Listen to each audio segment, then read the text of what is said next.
So this is the 2014 Leave Insert Ordinary Level Paper 2. We're looking at question number 3.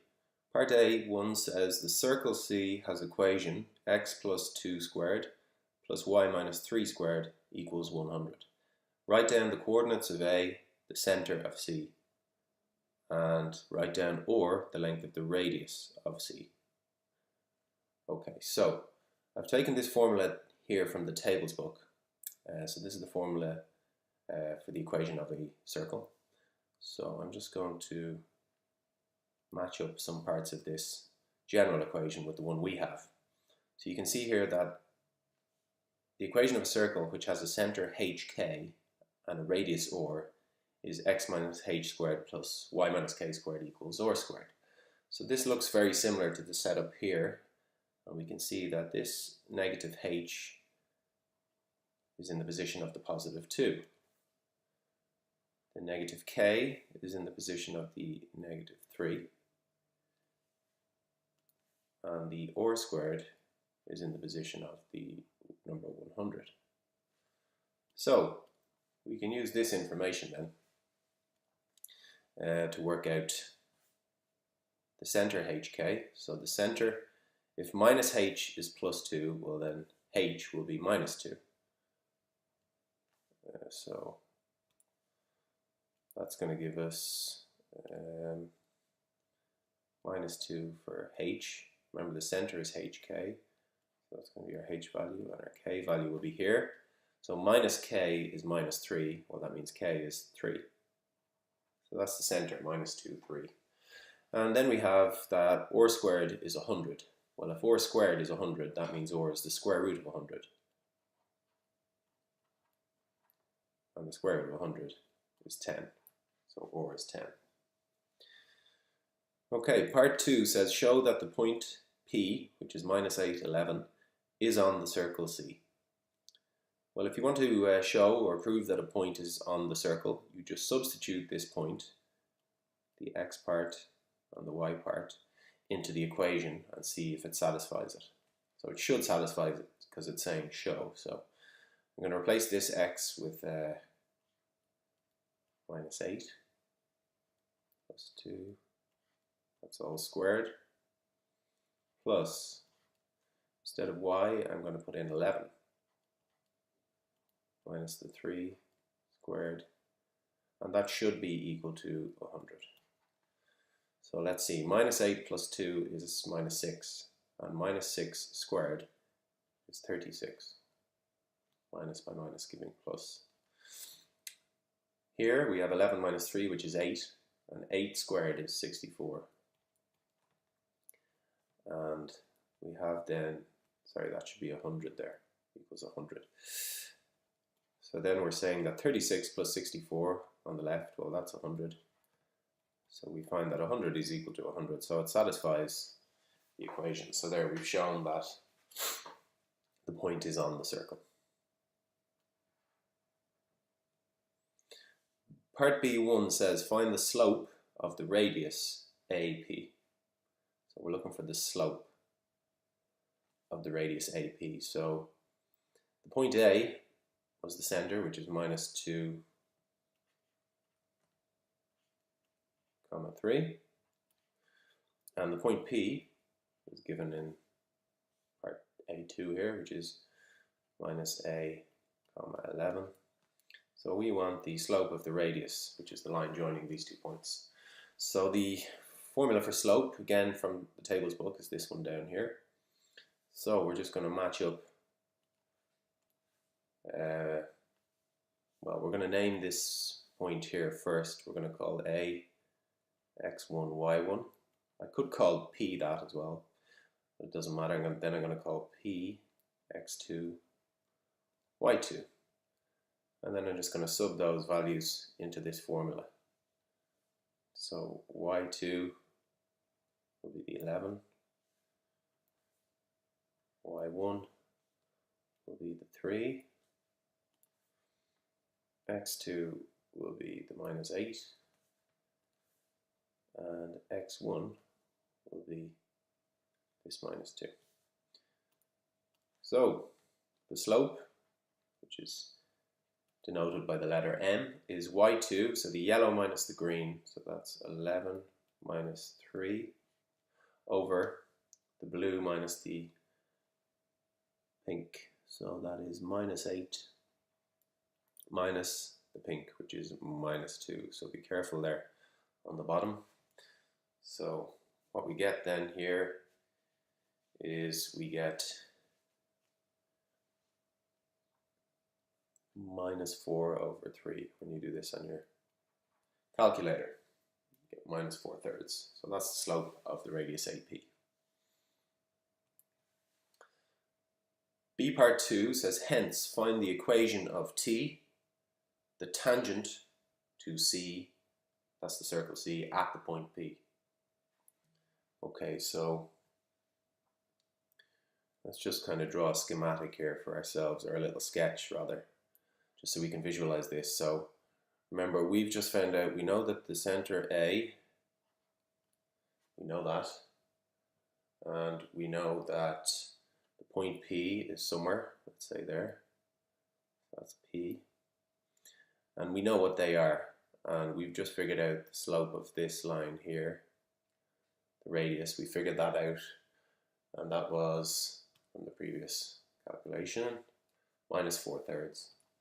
So the slope of this was minus 4/3, and now we want the equation of t, which is the tangent to C at this point. So we want the equation of a tangent, which would be a line going like this, tangent to the circle C at the point P. Okay, well, this line and this line, if it's a tangent at the point P, that makes this line and this line perpendicular. So because that line and that line are perpendicular, we know something about the slopes of perpendicular lines. And what we know is that if the slope of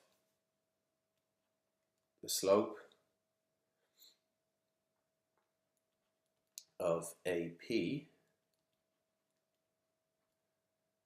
is equal to minus 4/3, well then the slope of the tangent, so m of the tangent, which is t, will be this fraction flipped upside down with the sign changed. So instead of minus 4 over 3, it's going to be plus 3 over 4. Because they're perpendicular, we can say this. So, perpendicular lines. So now we know the slope of the tangent t, and we also know a point on the tangent t, which is the point P. So remember, the point P was minus 8, 11. So we know the point P. So now we know a point on the line, and we know the slope of the line. So we can use this formula here, which again I've taken from the tables book. So we're going to use this one here, not the y equals mx plus c, but this one. So with this formula, y minus y1 is equal to m bracket x minus x1. This is the formula for the equation of a line if you know the slope m and a point x1, y1. So just to be clear here, the slope m of this line is going to be 3/4, and then the point x1 will be the minus 8 here, and y1 will be the number 11 there. So we're just substituting them now into this equation, and we get y, this y and this x are left alone.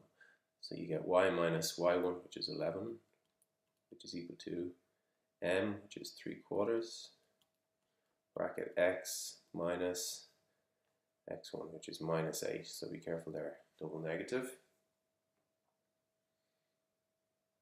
Okay, so now we just got to tidy this up a bit. That's giving me y minus 11 equals 3/4, bracket x plus 8, minus minus is plus. Now I'm going to multiply, I'm just going to work in this box here. I'm going to multiply everything by 4 to get rid of this fraction. So I get 4y minus 44 on the left, multiplying both of these by 4, is equal to 3 bracket x plus 8. When I multiply this by 4, 4 by 3/4 gives me 3. So now I get 4y minus 44 is equal to 3 by x, and then the 3 by the 8, so that's 3x plus 24. So I'm just going to bring all these things on the left over to the right. So that's going to leave me with the 3x, ring the 4y over becomes negative 4y, and bring minus 44 over becomes positive 44 to go with the 24. So that gives me 3x minus 4y, 24 and 44 is 68, so plus 68, and then I'll be left with 0 on the other side. So there's my answer. Okay, finally then, part C. A second line K is a tangent to C at the point Q, and K is parallel to T. Find the coordinates of Q. Okay, so if I go back up to my diagram here, I'll just read this again. A second line K is a tangent to C, so another tangent to the circle, at a point Q, which we don't know, we're looking for, but K and T are perpendicular. So there's T. So if it's perpendicular, if it's parallel rather, this symbol here means parallel, it's got to be just on the other side, like this, parallel. This line and this line are parallel. So that means that if it's parallel, if we know this point P and we know the center, remember the center A was minus 2, 3. Well, then the point we're looking for is just going to be straight out here. That's going to be Q, what we're looking for. So one way you could do this is just simply by, I guess, like a translation. So you can say the point P, which is minus 8, 11, that goes down to the point A, which is minus 2, 3, and then that's going to go down, translate down the same way to the point Q, which is what we're looking for. Okay, so we'll just see what happens to the x here. As we go from minus 8 to minus 2, that's adding 6. So if I just follow on from that, add another 6 to minus 2, brings me to 4. So that's the x component of Q. And then for the y component, I go from 11 to 3, that's subtracting 8. So if I take another 8 away from 3, that leaves me with negative 5. So there we go. The point Q is 4, minus 5. And that's the end of part C and the end of question